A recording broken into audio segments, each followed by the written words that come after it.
ಹರಿ ಓಂ. ಬೆಳಗಿನ ಶುಭೋದಯಗಳು ಆತ್ಮೀಯರೇ. ನಾವು ಕಳೆದ ವಿಡಿಯೋದಲ್ಲಿ ಚಂದ್ರನಾಡಿ ಸೂರ್ಯನಾಡಿ, ಚಂದ್ರ ಭೇದನ ಸೂರ್ಯ ಭೇದನ ಬಗ್ಗೆ ವಿಚಾರ ವಿನಿಮಯವನ್ನು ಮಾಡಿಕೊಂಡ್ವಿ. ಇಂದು ನಾವು ಅನುಲೋಮ ವಿಲೋಮ ಅಥವಾ ನಾಡಿ ಶೋಧನ ಪ್ರಾಣಾಯಾಮದ ಬಗ್ಗೆ ವಿಚಾರ ವಿನಿಮಯವನ್ನು ಮಾಡಿಕೊಳ್ಳೋಣ. ನಾವು ಸ್ಥಿತಿಯಲ್ಲಿರಬೇಕು ಯಾವಾಗಲೂ ಕೂಡ. ಅಂದರೆ ನಾವು ವಜ್ರಾಸನ ಕೂತ್ಕೊಳ್ಳಿ, ಪದ್ಮಾಸನ ಕೂತ್ಕೊಳ್ಳಿ, ಸುಖಾಸನ ಕೂತ್ಕೊಳ್ಳಿ ಅಥವಾ ಚೇರಾಸನದಲ್ಲಿ ಯಾವುದೇ ಆಸನದಲ್ಲಿ ನಾವು ಕೂತರೂ ಕೂಡ ನಮ್ಮ ಸೊಂಟ, ಬೆನ್ನು, ಕತ್ತು ನೇರ ಇರಬೇಕು. ಎದೆಯನ್ನು ವಿಶಾಲಗೊಳಿಸಿರಬೇಕು. ಉಸಿರಾಟ ಕ್ರಿಯೆ ಸರಾಗ ಇರಬೇಕು. ಮನಸ್ಸಿನಲ್ಲಿ ಯಾವುದೇ ಆಲೋಚನೆ, ಒತ್ತಡ, ಸೆಳೆತಗಳಿರಬಾರ್ದು. ಮುಖದಲ್ಲಿ ಮಂದಹಾಸ ಇರಬೇಕು. ತುಟಿಗಳ ಮೇಲೆ ಕಿರುನಗೆ ಇರಬೇಕು. ಮತ್ತು ನಮ್ಮ ದೇಹ, ಮನಸ್ಸು, ಭಾವನೆಯನ್ನು ಒಂದುಗೂಡಿಸಿರಬೇಕು, ಏಕಾಗ್ರತೆಗೊಳಪಡಿಸಬೇಕು. ಇದು ಭಾಳ ಮುಖ್ಯ.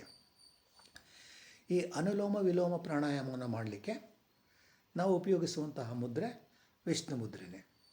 ಅದೇ ಇಂಡೆಕ್ಸ್ ಫಿಂಗರು, ಮಧ್ಯದ ಫಿಂಗರು ಕ್ಲೋಸ್ ಮಾಡ್ತೀವಿ. ಎಡಭಾಗದಲ್ಲಿ ನಾವು ಎಡಗೈನಲ್ಲಿ ಚಿನ್ಮುದ್ರೆಯನ್ನು ಇಟ್ಕೋಬೇಕು. ಹೀಗೇನು ತೊಡೆ ಮೇಲೆ ಇಟ್ಕೋಬೇಕು. ಈಗ ಇಲ್ಲಿ ಇಟ್ಕೊಂಡಾಗ ಮೊದಲು ದೀರ್ಘವಾಗಿ ಉಸಿರನ್ನು ಎರಡೂ ನಮ್ಮ ನಾಸಿಕದಿಂದ ಉಸಿರನ್ನು ಹೊರ ಹಾಕೋಣ. ಈಗ ಬಲಭಾಗದ ನಾಸಿಕವನ್ನು ಹೆಬ್ಬೆರಳಿಂದ ಕ್ಲೋಸ್ ಮಾಡೋಣ.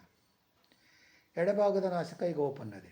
ದೀರ್ಘವಾಗಿ ಮನಸ್ಸಿನಲ್ಲಿ ಕೌಂಟ್ ಮಾಡ್ಕೋಬೇಕು, ಒಂದು 10 ಸಲ.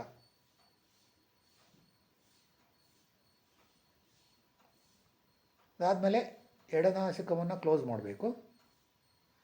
ಬಲನಾಸಿಕದಿಂದ ಉಸಿರನ್ನ ಹೊರ ಹಾಕಬೇಕು, ಹೆಬ್ಬೆರಳನ್ನು ತೆಗೆದು. ಮತ್ತು ಬಲನಾಸಿಕದಿಂದ ಉಸಿರನ್ನು ತಗೋಬೇಕೀಗ, ಕ್ಲೋಸ್ ಮಾಡಬೇಕು. ಎಡನಾಸಿಕದಿಂದ ಉಸಿರನ್ನ ಹೊರ ಹಾಕಬೇಕು. ಹೀಗೆ ಎಡಭಾಗದಿಂದ ತೆಗೆದುಕೋಬೇಕು, ಬಲಭಾಗದಲ್ಲಿ ಬಿಡಬೇಕು, ಮತ್ತು ಬಲಭಾಗದಿಂದ ತೆಗೆದುಕೊಳ್ಬೇಕು, ಎಡಭಾಗದಿಂದ ಉಸಿರನ್ನ ಹೊರ ಹಾಕಬೇಕು. ನಮಗೆ ಈಗಾಗಲೇ ಗೊತ್ತಿರೋ ಹಾಗೆ ನಮ್ಮ ಒಂದು ಲಂಗ್ಸ್ಗೆ ವಯಸ್ಕ ವ್ಯಕ್ತಿಗಳಲ್ಲಿ ಸುಮಾರು 6 ಲೀಟರ್ನಷ್ಟು ಏರನ್ನು ಫಿಲ್ ಮಾಡಿಕೊಳ್ಳುವಂಥ ಒಂದು ಕೆಪ್ಯಾಸಿಟಿ ಇದೆ. ನಾವು ಅದನ್ನು ಗಮನಿಸಬೇಕು. ಆದಷ್ಟು ಕೂಡ ನಮ್ಮ ಲಂಗ್ಸ್ ಫಿಲ್ ಆಗೋ ಹಾಗೆ ನಾವು ಉಸಿರಾಟ ಕ್ರಿಯೆಯನ್ನು ಮಾಡಬೇಕಾಗ್ತದೆ. ನಿಧಾನಕ್ಕೆ ಉಸಿರು ತಗೋಬೇಕು, ನಿಧಾನಕ್ಕೆ ಉಸಿರನ್ನ ಹೊರ ಹಾಕಬೇಕು, ಮತ್ತು ನಿಧಾನಕ್ಕೆ ಉಸಿರು ತಗೋಬೇಕು, ನಿಧಾನಕ್ಕೆ ಉಸಿರನ್ನ ಹೊರ ಹಾಕಬೇಕು. ಇದು ಭಾಳ ಮುಖ್ಯ. ಈ ಕಡೆ ನಾವು ಹೆಚ್ಚು ಗಮನವನ್ನು ಕೊಡಬೇಕಾಗ್ತದೆ. ಮತ್ತು ನಮ್ಮ ಸಮಯಕ್ಕೆ ಅನುಗುಣವಾಗಿ ಪ್ರಾರಂಭದಲ್ಲಿ ಒಂದು 5 ನಿಮಿಷ, ಆನಂತರ 10 ನಿಮಿಷ, ಆನಂತರ 15, ಹೀಗೆ ನಮ್ಮ ಒಂದು ಸಮಯಕ್ಕೆ ಅನುಗುಣವಾಗಿ ಇದನ್ನು ನಾವು ಮಾಡ್ಕೊಂಡು ಹೋಗಬೇಕಾಗ್ತದೆ. ಇದರಿಂದ ಏನೆಲ್ಲ ಪ್ರಯೋಜನ ಆಗ್ತದೆ?